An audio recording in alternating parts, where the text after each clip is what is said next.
The first thing I saw wasn't my house. It was a cloud of dust hanging over the hillside where my home had stood for almost 15 years. For one terrifying second, my brain refused to accept what my eyes were seeing. I slammed on the brakes so hard my pickup skidded sideways across the gravel shoulder. The coffee I'd bought 10 minutes earlier exploded across the dashboard, but I didn't even notice. No. The word barely escaped my mouth. No, no, no.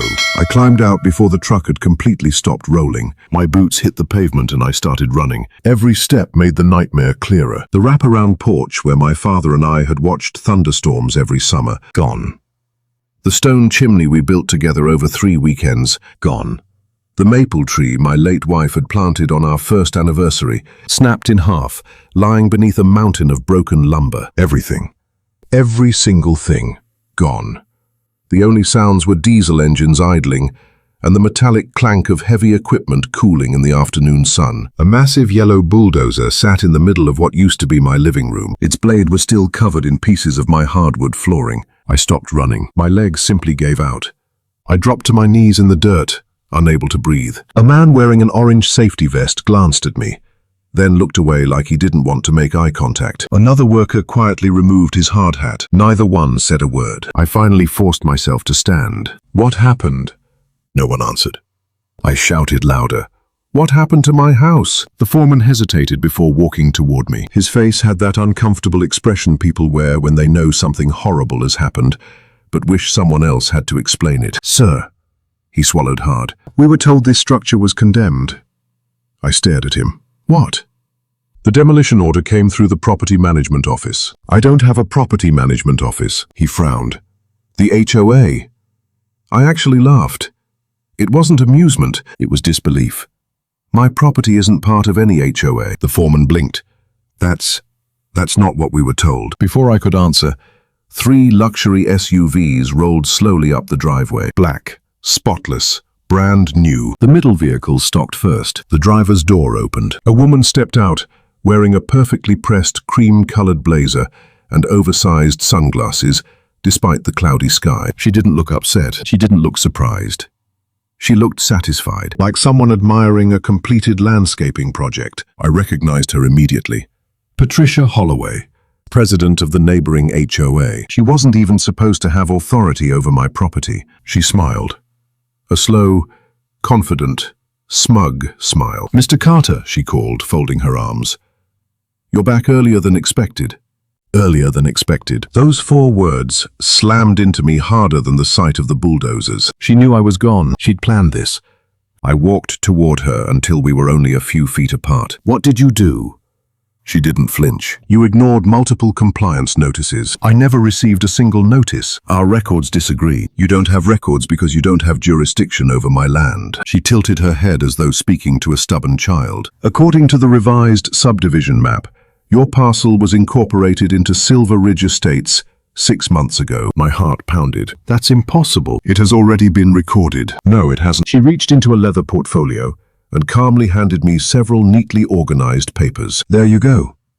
I looked down. My address, my parcel number, HOA letterhead, a demolition authorization, and what appeared to be my signature approving emergency removal. I felt the blood drain from my face. That's not my signature. Patricia smiled even wider. Then I suppose you'll have to prove it. A county sheriff's deputy who had been standing beside the SUVs finally walked over. Sir, he said carefully, I'm going to ask everyone to remain calm. I looked at him. Deputy, they just demolished my house. He glanced toward Patricia. She answered before he could. Everything was completed legally. No, I whispered. Then louder. No, I pointed at the ruins. My entire life is under that pile. The deputy looked genuinely conflicted. The construction crew had stopped working. Every worker was watching. Even Patricia's own attorney looked uncomfortable. Then an older equipment operator slowly walked toward me. His weathered hands trembled as he removed something from his shirt pocket. I think you ought to have this, he said quietly. He handed me a small silver object covered in dust. I recognized it instantly. It was my house key, bent nearly in half by the bulldozer's tracks. The moment I held it, something inside me changed. The grief disappeared. The disbelief vanished. In its place came a cold, focused determination. I looked Patricia Holloway straight in the eyes. "You didn't just destroy my house." I tightened my grip on the crushed key until it cut into my palm. "You destroyed the one thing that's about to destroy you." 7 days earlier, my biggest concern had been whether the trout would still be biting when I got back from Denver. If someone had told me that a week-long business trip would end with my home reduced to a pile of splintered lumber, I would have laughed and asked what movie they'd been watching. My name is Ethan Carter. I'm 39 years old, and I make my living as a licensed land surveyor and environmental restoration consultant. Most of my work involves helping counties, conservation groups, and private landowners restore wetlands, settle boundary disputes, and protect historic properties. I've spent my entire career proving where property lines actually belong. The irony still isn't lost on me. I live, or at least I lived, just outside Bozeman, Montana, where rolling hills gradually give way to pine-covered mountains. My property sat on 37 secluded acres, overlooking a narrow valley carved by Willow Creek. The nearest neighbor was almost half a mile away, which was exactly how I liked it. People always assumed I was wealthy because of the land. The truth was simpler. I inherited it. My grandfather bought those acres in 1968, when nobody wanted them. My father built the house almost entirely with his own hands. Every beam carried fingerprints I could never replace. Every room held memories that no insurance policy could value. The stone fireplace had tiny imperfections because I laid half those rocks beside Dad during college summers. The workshop still smelled faintly of cedar because my wife, Emma, insisted every cabinet be built from reclaimed timber after we'd married. Even after cancer took her 6 years earlier, I couldn't bring myself to change anything. Her gardening gloves still hung beside the back door. Her favorite coffee mug stayed on the kitchen shelf. Sometimes I'd catch myself setting out 2 cups before realizing I was still living inside old habits. People called it unhealthy. I called it remembering. That house wasn't expensive. It was irreplaceable. Most mornings started exactly the same. Coffee on the porch before sunrise. Feed the horses. Walk the fence line. Answer emails. Then head to whichever project needed me that week. It was quiet, predictable, peaceful, until Silver Ridge Estate started expanding. About 3 years earlier, a luxury subdivision had begun construction roughly a mile east of my property. At first, I didn't think much about it. People have the right to develop land they own. What caught my attention wasn't the construction. It was the attitude. Every few months, another section of expensive homes appeared. Perfect sidewalks, decorative street lamps, stone entrance monuments with fountains that looked absurdly oversized for rural Montana. The subdivision was governed by an aggressive homeowners association. I knew because their board members occasionally mailed newsletters to nearby landowners, inviting us to community events. I always tossed them into the recycling bin. I wasn't rude, I simply wasn't interested. My property had never been part of their development. County records proved that. Professional surveys proved that. I personally reviewed the legal descriptions years earlier when a neighboring ranch changed ownership. There wasn't even a shared access road, or so I believed. 3 weeks before everything collapsed, I noticed something strange while checking fence posts along my eastern boundary. Bright orange survey stakes had appeared approximately 20 feet inside my property. I frowned. Someone had placed them there recently. Each one carried a small fluorescent ribbon marked with black lettering. SR Phase 4. Silver Ridge. I pulled one out of the ground. Then another. Then another. Whoever placed them clearly expected the boundary to move. That afternoon, I called the county survey office. "Morning," I told the receptionist. "This is Ethan Carter. Have there been any recorded boundary adjustments involving parcel 17-462? She placed me on hold. A minute later, she returned. "No, Mr. Carter. Nothing has changed." "Any pending applications?" "No." "Subdivision amendments?" "No, sir." I thanked her and hung up. Simple mistake, I figured. Probably an inexperienced survey crew working from outdated aerial maps. The following Saturday, another surprise arrived. A white SUV pulled into my driveway just before lunch. A neatly dressed man climbed out carrying a clipboard. "Mr. Carter?" "That's me. I'm Kyle Benson with Silver Ridge Community Services." "I don't live in Silver Ridge." He smiled politely. "I understand the confusion." "Confusion?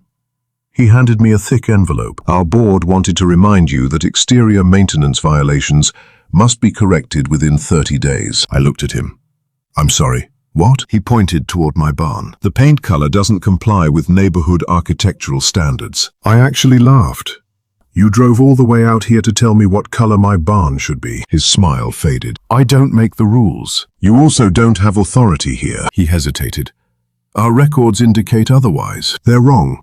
I'd recommend contacting the HOA office. I'd recommend checking county maps. For a brief second, something flickered across his face. Not confidence, uncertainty. Like he'd expected resistance, but not certainty. He quietly accepted the envelope back after I refused to touch it. I'll let the board know you declined service. Tell them something else. What?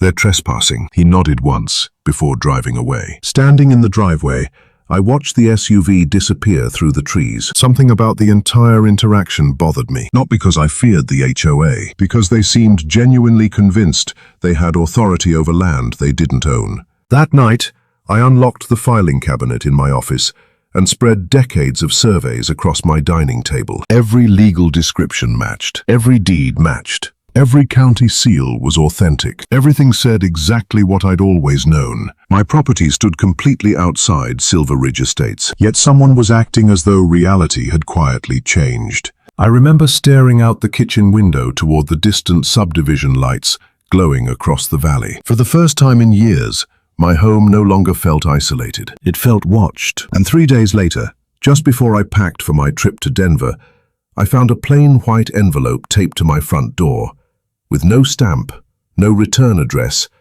and only 6 words printed across the front in bold black letters. Final notice before enforcement action. I stood on my front porch for nearly a full minute, staring at the white envelope. There wasn't a logo, no return address, no certified mail sticker, just 6 words in bold black print. Final notice before enforcement action. Someone had deliberately taped it to my front door while I was home. That bothered me more than the message itself. I tore it open. Inside was a single sheet of paper. Notice of non-compliance. Property owner, Ethan Carter. Violation status, final. Failure to comply with Silver Ridge Estates community standards may result in immediate enforcement, remediation, or legal action under Article 9 of the Association bylaws. Required corrections include unauthorized agricultural structure, non-approved exterior paint, non-compliant fencing, landscaping violations, refusal to acknowledge HOA authority, failure to respond within 72 hours constitutes acceptance of enforcement. I read it twice, then a third time. The last sentence made me laugh. Constitutes acceptance? I muttered. That's not how the law works. I crumpled the paper and walked inside. Still, something didn't sit right. The language wasn't written by an amateur. It sounded like someone had copied legal terminology just well enough to intimidate people who didn't know any better. I scanned the document into my computer and emailed it to my longtime attorney, Daniel Brooks, a property rights lawyer I'd worked with on easement disputes over the years. My message was simple. Have you ever seen anything this ridiculous? 5 minutes later, my phone rang. Daniel didn't even say hello. Ethan, where did you get that? My front door. I need the original. You think it's real? I think somebody wants you to believe it is. I leaned against the kitchen counter. So what do I do? For now? His voice became unusually serious. Don't throw anything away. You think this is more than an overzealous HOA? I don't know yet. That answer bothered me. Daniel wasn't easily rattled. If anyone comes onto your property again, he continued, document everything. I always do. I'm serious. So am I. We hung up. The following morning, I loaded my truck for the Denver conference. It was a 7-day consulting assignment involving a stream restoration project. I'd already signed the contracts months earlier. Canceling wasn't really an option. Before leaving, I walked through the house one last time. Old habit. I checked every window, locked every door, fed my horses, asked my nearest neighbor, Tom Alvarez, to keep an eye on the place while I was gone. Tom lived nearly half a mile west. A retired Army helicopter pilot in his 60s, he wasn't the kind of man who missed much. He leaned against his fence as I explained the strange HOA notices. They're getting bold, he said. You've dealt with them? He nodded. They tried telling me my mailbox violated neighborhood aesthetics. I laughed. You don't even live in their subdivision. Exactly. What happened? I laughed. So did I. Tom's expression didn't change. I'm not laughing anymore. That caught my attention. What do you mean? He glanced towards Silver Ridge in the distance. I've seen survey crews wandering around where they shouldn't. On your property? Close enough. You report them? Every time. And? The county says nobody's filed permits. Neither of us spoke for several seconds. Finally, he said quietly, "Lock your gates before you leave." I always do. No. He looked me squarely in the eyes. Use chains. Denver kept me busier than expected. Field inspections, meetings, site visits. By the third day, I almost forgot about Silver Ridge. Then Thursday afternoon, my phone buzzed while I was presenting drainage maps to a room full of engineers. Tom Alvarez. I silenced the call. A minute later, he called again. Then again. Then again. 4 missed calls. I stepped into the hallway. Tom? Ethan. His voice sounded strained. You need to come home. My stomach tightened. What happened? I don't know how to explain it. Try. They're on your property. Who? The HOA. My heartbeat accelerated. What are they doing? There are trucks. What kind of trucks? A survey crew. I frowned. So call the sheriff. I already did. What did they say? They're responding. I exhaled. Then let them handle it. Tom hesitated. Ethan, what? I don't think they're surveying. The line went quiet. What do you mean?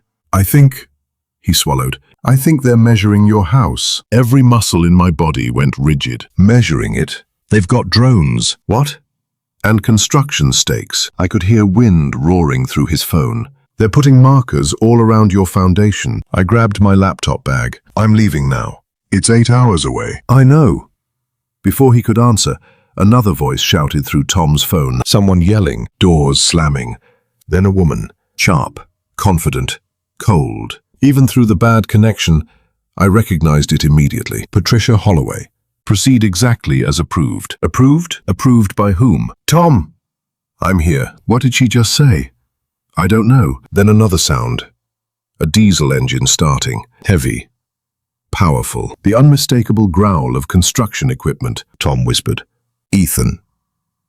What? I think those aren't survey trucks. The connection suddenly filled with static. Then one final sentence reached me before the call dropped. They brought bulldozers. I stared at the dead phone in my hand. For one frozen second, my mind refused to process what I'd just heard. Then instinct took over. I sprinted through the hotel lobby, threw my bags into my truck, and began the longest drive of my life. Completely unaware that by the time I reached Montana, there would be nothing left to come home to. The morning after I stood in the ruins of my home, I barely slept. Every time I closed my eyes, I saw the bulldozer blade tearing through the stone fireplace my father had built. At sunrise, I was sitting on the tailgate of my truck with a legal pad, making a list, not of what I'd lost, of what I needed to prove. Emotion wouldn't win this case. Evidence would. At exactly 8 o'clock, Daniel Brooks pulled into the driveway in his silver SUV. He stepped out carrying 2 banker's boxes and a leather briefcase. The moment he saw the wreckage, he stopped walking. I've handled eminent domain cases, he said quietly. I've handled wrongful foreclosures, fraudulent deeds, even county condemnation disputes. He looked across the pile of broken lumber. I've never seen anything like this. Neither had I.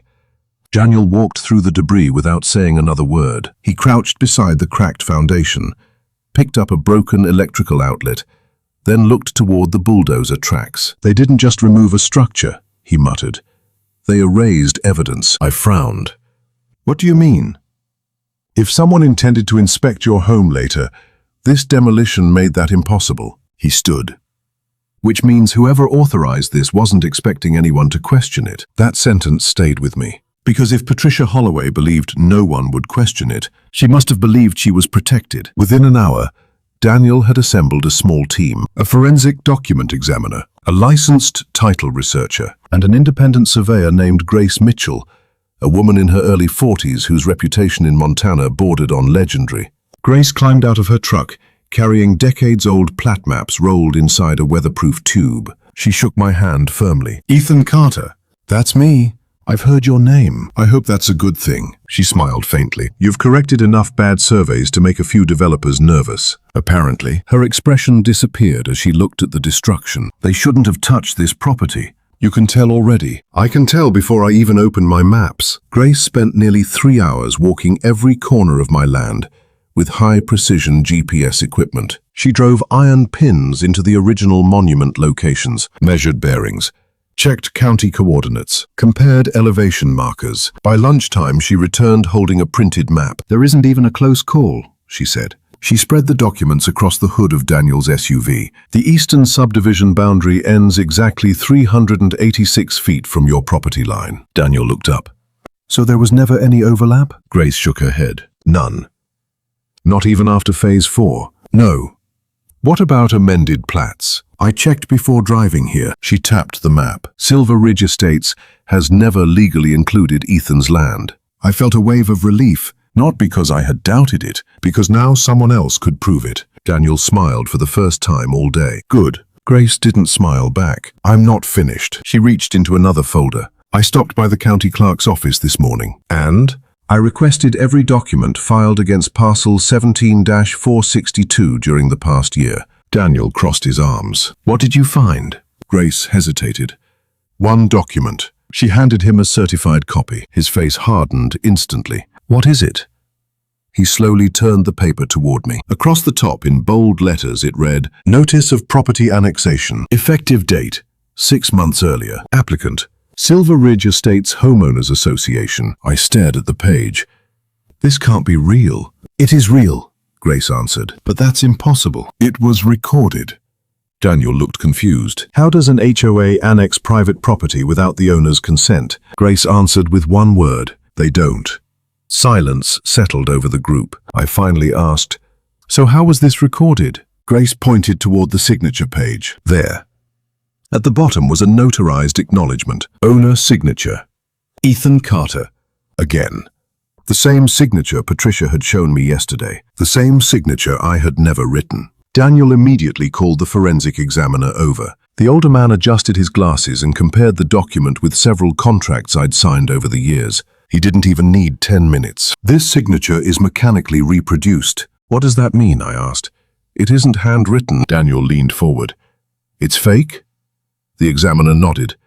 "Not just fake." He tapped the page. "It appears someone scanned an authentic signature from another document, digitally altered it, and placed it here." I felt my jaw tighten. Forgery. Someone had forged my name to seize my land, to authorize HOA control, and eventually to destroy my home. Daniel immediately called the county clerk. The speakerphone echoed across the destroyed foundation. "County Records Office. This is Attorney Daniel Brooks. How may I help you?" "We're reviewing the annexation filing for parcel 17-462. The clerk sounded cheerful. "Everything should be in order." "It isn't."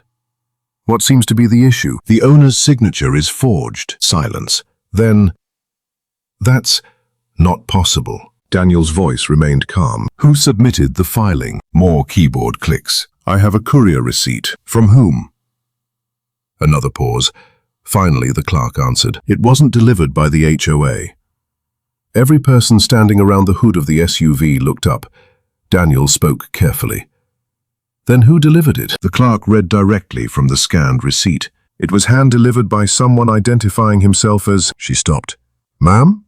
Daniel asked. Her voice suddenly became uncertain. "Deputy County Recorder, Michael Jensen." Grace's eyes widened. Daniel slowly lowered the phone. "But Michael Jensen retired 8 months before this document was filed." Nobody spoke, because we all realized the same horrifying possibility at exactly the same moment. This wasn't just an out-of-control HOA. Someone inside, or pretending to be inside, the county recording system had helped create the paperwork that made the demolition possible. And if that was true, the conspiracy was far bigger than Patricia Holloway. I spent the next 48 hours living out of a motel just outside Bozeman. The irony wasn't lost on me. I owned 37 acres of land, yet I didn't have a roof over my head. Every morning I drove back to what remained of my property. Every evening I left with another box of broken memories and another stack of evidence. By then, yellow crime scene tape surrounded the foundation, not because anyone had been arrested, because Daniel had successfully obtained an emergency court order, preserving the site until an independent investigation could be completed. For the first time since I returned home, Patricia Holloway couldn't send anyone onto my land. She wasn't happy about it. Neither was the developer behind Silver Ridge Estates. Daniel had started digging deeper into the annexation paperwork, while Grace Mitchell retraced every recorded property transaction involving the subdivision over the previous 2 years. Late Friday afternoon, Daniel called. "Ethan, get to my office." His voice carried a calmness that usually meant he'd found something significant. 20 minutes later, I walked into his conference room. Grace was already there. So was the forensic document examiner. Spread across the table were county records, satellite images, engineering plans, and several enlarged photographs. Daniel pointed to the center of the table. "I think we know why they wanted your land." I leaned forward. "What am I looking at?" Grace slid an engineering blueprint toward me. "Silver Ridge, Phase 4. I studied it for a moment before my eyes settled on a thick red line running directly across my property. "What is that?" "The subdivision's primary water transmission line." I frowned. "The water main?" She nodded. "Not just a water main." Her finger traced the route. "The only feasible connection between the subdivision and the county's new regional water system." Daniel folded his arms. "If this line couldn't cross your property, they'd have to reroute it," I finished. Grace nodded again. "Over 3 miles. How much would that cost?" She looked at Daniel. He answered, "Our engineering consultant estimates between $11 million and $14 million. The room fell silent. Everything suddenly made sense. The survey stakes, the fake HOA notices, the forged annexation, the demolition. They weren't trying to enforce neighborhood rules. They were trying to erase the biggest obstacle to a multi-million-dollar infrastructure project. They thought if my house disappeared, I said quietly. Daniel finished the sentence. They could argue the land was already under HOA control and begin construction before anyone questioned it. I sat back in my chair. This wasn't about paint colors. No. It was about money. Exactly.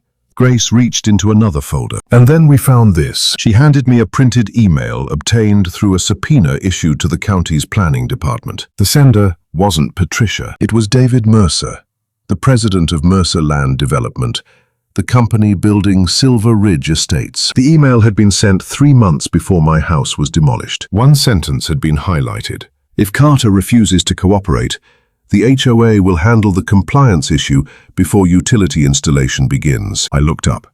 "What does handle the compliance issue even mean?" Daniel's expression was grim. "It means they already viewed your house as a problem to eliminate." Before anyone could speak again, Daniel's assistant hurried into the room carrying another envelope. "This was just delivered. No return address?" She shook her head. "Someone left it at reception." Daniel opened it carefully. Inside was a single flash drive. No note.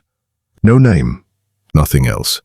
He plugged it into an isolated laptop. A folder appeared. Sitecam 04. Inside were security videos. The timestamp matched the second day of my trip to Denver. We watched in complete silence. The footage showed Patricia Holloway standing beside the bulldozers. David Mercer stood next to her. Several construction supervisors surrounded them. Then the camera zoomed closer. The audio wasn't perfect, but it was clear enough. One supervisor asked, "Shouldn't we verify ownership before we start?" David Mercer laughed. "The paperwork's already recorded." Another worker hesitated. "What if Carter comes back?" Patricia answered without the slightest hesitation. "He won't make it back before we're finished." Someone else asked, "And if he sues?" David smiled. "By the time any lawsuit is filed, the utilities will already be installed.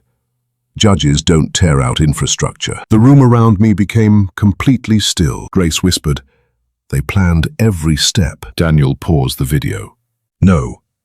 He rewound 5 seconds, then played it again. David Mercer looked directly toward the camera. "We'll settle later if we have to." Patricia nodded. "It's cheaper than redesigning the subdivision." Daniel stopped the recording. "That's it." I looked at him. "What?" "Their entire defense just collapsed." Before I could respond, my phone buzzed. "Unknown number," I answered. "This is Ethan." A calm male voice replied, "Mr. Carter." "Who's this?" "You don't know me." "What do you want?" "I'm calling as a courtesy." I said nothing. "You've made your point." "My point? Take the insurance money." "I don't have insurance for criminal fraud." A short pause. Then the man's tone hardened. "You've embarrassed important people. I didn't demolish my own house." "You'll never win." "I guess we'll find out." Another pause. Then he spoke slowly. "People who fight developments usually regret it." The line went dead. Daniel looked at me. "Threat?" I nodded. He immediately wrote down the time and number. Good, I stared at him. Good? They're panicking. That afternoon, Daniel filed an amended lawsuit, naming not only Patricia Holloway and the Silver Ridge HOA, but also David Mercer, Mercer Land Development, and several unidentified parties involved in the forged county filings. 3 days later, the district court set an expedited trial date, citing the overwhelming evidence of possible fraud, forgery, and unlawful demolition. As we walked out of the courthouse, reporters crowded the front steps. Microphones were thrust toward my face. Carter, do you think the HOA acted intentionally? Are the forgery allegations true? Do you believe county officials were involved? I looked at the cameras for only a moment. Then I answered with the only words that mattered. I've already lost my home. I glanced toward the courthouse doors behind me. They're about to lose something much bigger. The trial was now only 2 weeks away, and for the first time since my house was destroyed, it was clear that the people who had spent months building a lie were finally going to have to defend it. Under oath. The Gallatin County Courthouse had never felt so small. By 8:30 that Monday morning, every seat inside Courtroom 3 was occupied. Local reporters filled the back rows. County officials sat shoulder to shoulder, whispering among themselves. Residents from Silver Ridge Estates watched from the gallery, many of them avoiding eye contact with Patricia Holloway. Even several construction workers who had been present during the demolition had shown up after receiving subpoenas. The room fell silent as the bailiff announced, "All rise." Judge Margaret Ellison entered without looking toward either table. She was known throughout Montana for 2 things. She hated theatrics, and she hated fraud even more. Once everyone was seated, she adjusted her glasses and looked directly at both legal teams. "This court is not interested in public relations," she said evenly. "We're interested in facts." Daniel Brooks stood first. "Your Honor, what happened to Mr. Ethan Carter wasn't a mistake. It wasn't negligence. It was a calculated campaign of fraud that ended with the illegal destruction of a private residence." Across the aisle, Patricia's attorney, Richard Vaughn, rose. "The defense maintains that this was an unfortunate administrative error involving property records." Judge Ellison raised an eyebrow. "An administrative error involving bulldozers." A ripple of restrained laughter moved through the courtroom before disappearing just as quickly. "The court will hear the evidence," she said. Daniel called the first witness, Grace Mitchell. Grace walked confidently to the stand, was sworn in, and unfolded several large survey maps. She spoke calmly, explaining every property line, every monument marker, every recorded plat. Using enlarged aerial photographs, she showed the jury exactly where Silver Ridge Estates ended. Then she pointed to my land. "There has never been any legal overlap." Daniel asked, "Not at any point?" "Never." "What would have been required to include Mr. Carter's property within the subdivision?" "A voluntary conveyance signed by the owner, county approval, revised plats, and properly recorded legal descriptions." "Did any of that occur?" "No." Richard Vaughn stood for cross-examination. "Ms. Mitchell, surveys can sometimes differ by several feet, correct?" "They can. So perhaps this was simply a boundary misunderstanding." Grace smiled politely. "A misunderstanding doesn't explain a difference of 386 feet. Several jurors wrote notes. Richard quietly returned to his seat. Next came the forensic document examiner. He displayed my genuine signatures beside the annexation filing. Even from 20 feet away, the differences were obvious. "This signature," he explained while pointing to the county filing, "contains identical pixel patterns found in a previously scanned document." Daniel asked, "Can a human hand naturally reproduce identical digital artifacts?" "No." "In your professional opinion?" "The signature was electronically copied and inserted, so it was forged." "Yes." Richard Vaughn stood again. "Is it possible Mr. Carter authorized someone else to sign?" The examiner looked almost offended. "No." "Why not?" "Because this isn't handwriting." The courtroom became noticeably quieter. Then Daniel introduced the construction foreman, the same man I'd confronted beside the bulldozer. He looked nervous as he took the oath. "Were you given demolition authorization?"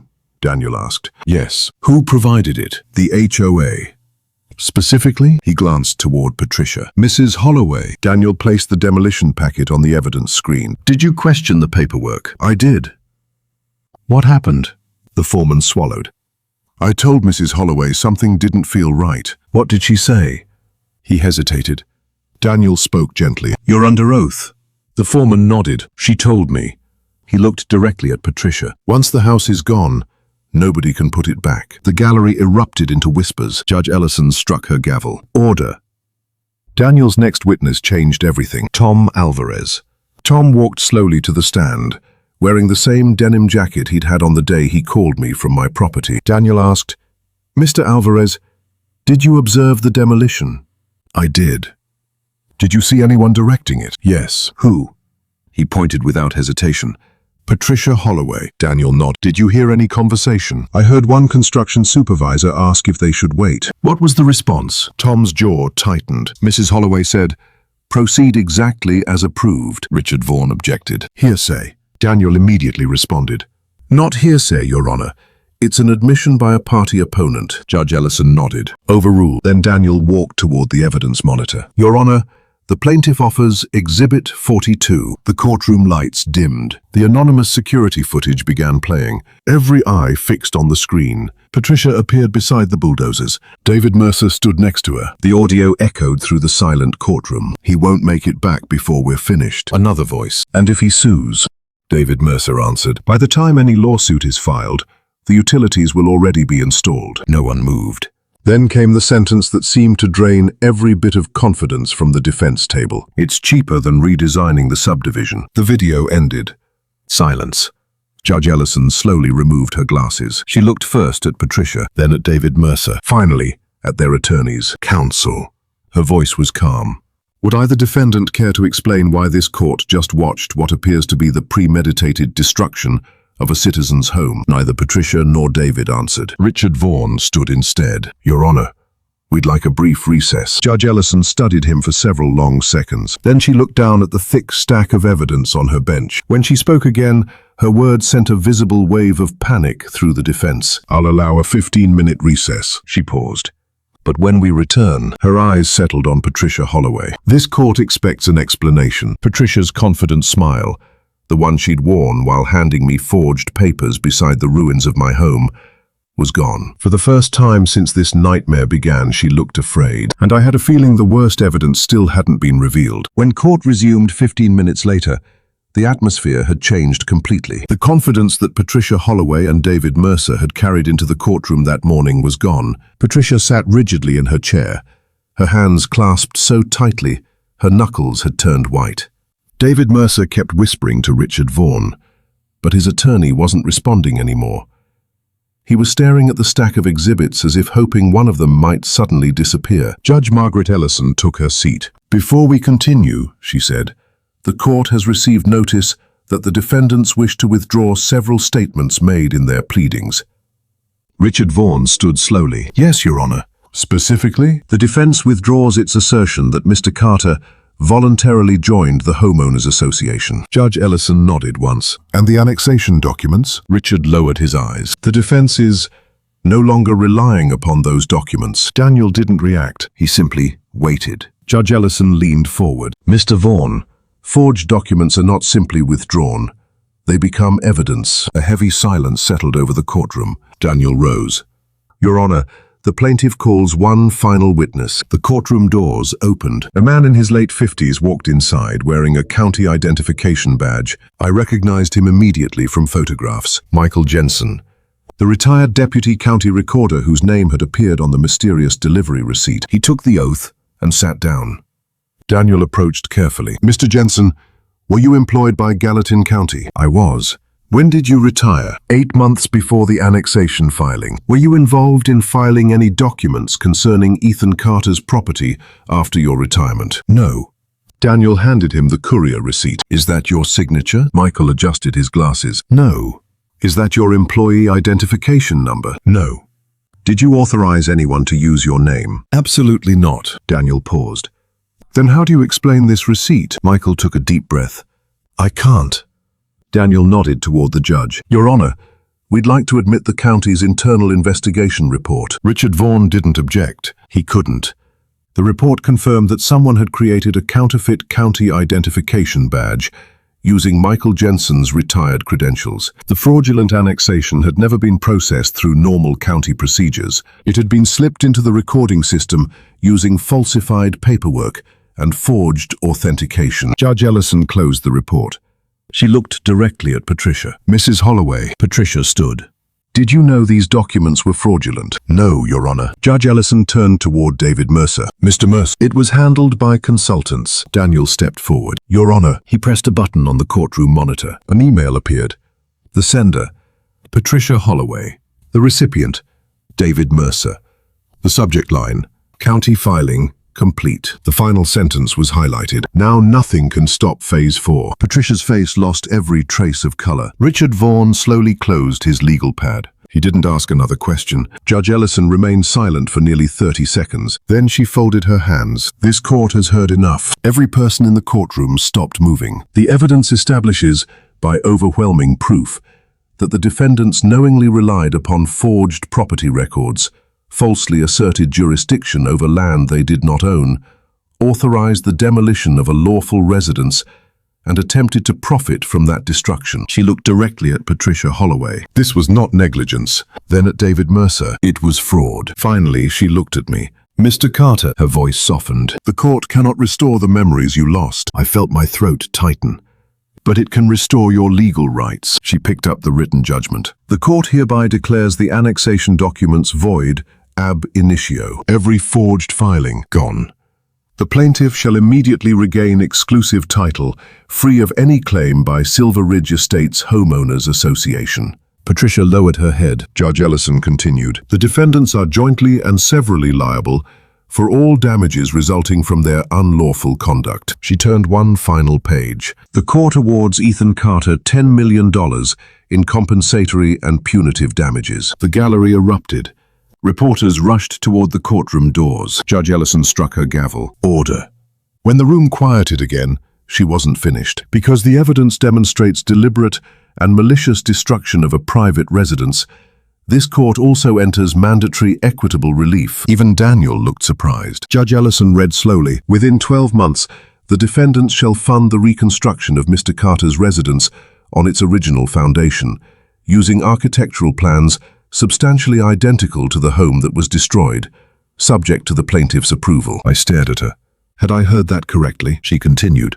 "The reconstruction shall be performed at no cost to Mr. Carter and under the supervision of an independent court-appointed project manager." Patricia closed her eyes. David Mercer simply stared ahead. Judge Ellison wasn't finished. "This matter is referred to the Montana Attorney General and the Gallatin County District Attorney for review of potential criminal charges relating to forgery, fraud, conspiracy, and destruction of property." The courtroom became completely silent. The civil case was over. The criminal investigations were just beginning. Outside the courthouse, cameras flashed non-stop. One reporter pushed through the crowd. "Mr. Carter, how does it feel to win $10 million?